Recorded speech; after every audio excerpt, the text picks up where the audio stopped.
So here's a wild paradox for you. We are literally living in the single most connected time in human history, right? We've got the entire world in our pockets.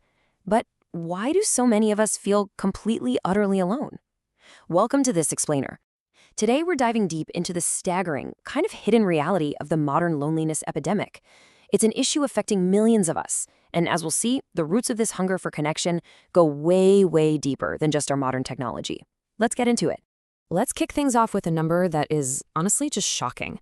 In the UK alone, a massive 60% of 18 to 34-year-olds report that they often feel lonely. Think about that for a second.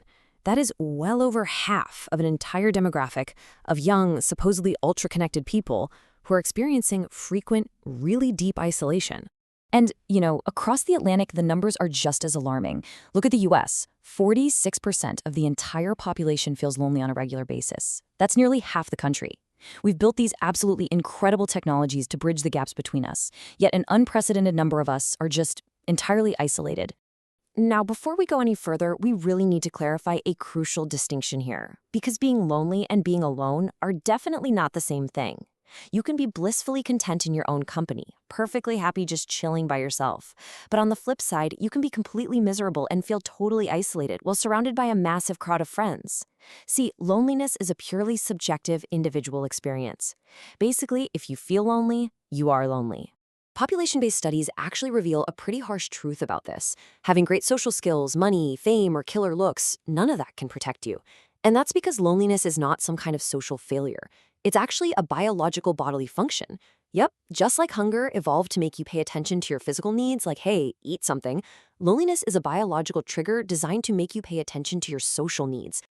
To really understand why this happens, we have to rewind the clock and look at our evolutionary past. Millions of years ago, our ancestors survived in these tight-knit groups of about 50 to 150 people. In that super harsh environment, gathering food, staying warm, and staying safe all by yourself, that was practically impossible. The equation back then was incredibly simple. Being together meant survival, and being alone meant death. Because of that extreme reality, the absolute biggest threat to our ancestors wasn't actually a predator, like a lion or something. It was being excluded from the group. So, to keep us safe, our bodies developed what we call social pain. It acts as an evolutionary early warning system, adapting us to fear rejection. It literally forces us to change our behavior, avoid getting kicked out, and stay safely within the tribe. And that right there is exactly why rejection literally hurts. Now, this biological warning system worked perfectly. Well, until our society shifted completely. The loneliness epidemic really began to take root as we moved away from the deep collectivism of the Middle Ages towards the individualism of the late Renaissance. Then the Industrial Revolution came along and pulled people from their ancient villages into these vast anonymous factory cities. And that brings us right up to today, where we're constantly uprooting our lives, moving huge distances for new jobs, for education, for love, and in the process, we're leaving our deeply needed social safety nets far behind. The thing is, most of us don't actively choose to be lonely. As adults, we just kind of stumble into it by accident. We get super busy with work, university, kids, or, let's be honest, just binge-watching TV, and the easiest thing to sacrifice, time with friends. This has led to a very real, totally measurable drop in deep connections. Get this. In 1985, the average person in the US had 3 close friends. By 2011, that number had dropped to just 2. We might have spaceships and smartphones now, but we are still operating on 50,000-year-old brains that are biologically fine-tuned for connection. And when we chronically lack that connection, the physical toll on our bodies is devastating.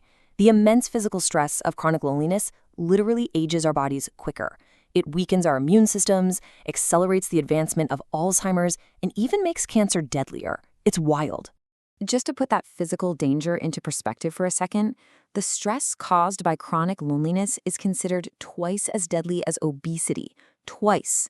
The damage it does to your body is entirely equivalent to smoking a pack of cigarettes every single day. That's how seriously our bodies take this lack of connection. When loneliness becomes chronic, your physical pain and social pain actually start using the exact same mechanisms in your brain. They both feel like a literal, immediate threat to your survival. In response, your brain forces you into this hyper-defensive self-preservation mode. It becomes incredibly alert to social signals, but, and here's the catch, simultaneously terrible at actually interpreting them correctly.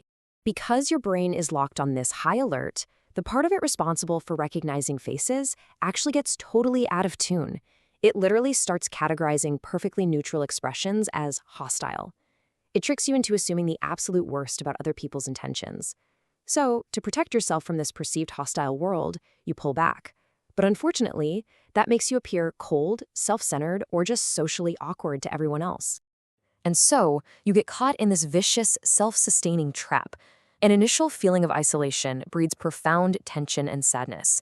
That sadness causes you to selectively focus only on negative interactions.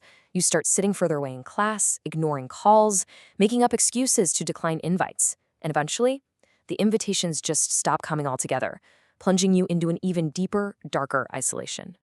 This slow, creeping process can take years, and it can ultimately end in severe depression. But listen, you absolutely can break the loop. The very first step is just accepting that loneliness is a totally normal, universal human experience. It's a biological signal, guys, not a weakness. Once you accept that, you can start actively challenging your negative thoughts and stop avoiding those social opportunities. And please remember, there is immense courage in seeking professional help to break this cycle if you just can't do it alone. A really great way to start breaking the cycle is to aggressively question your own reality. Seriously, challenge yourself. Ask, what was the actual content of that interaction? Did your colleague actually say something bad to you? Or did your hypervigilant brain just add all this extra negative meaning to their words simply because they were busy and short on time?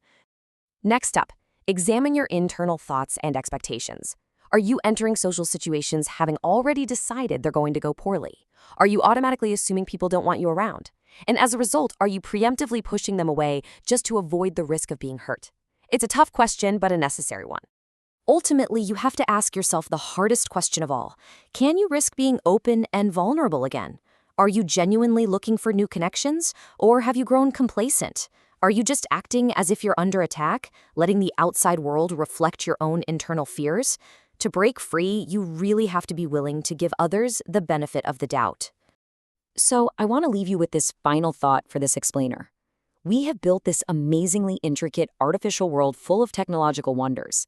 But unlike other animals that get everything they need simply from their physical surroundings, humans get what they fundamentally need from each other. None of our shiny things can ever substitute that connection.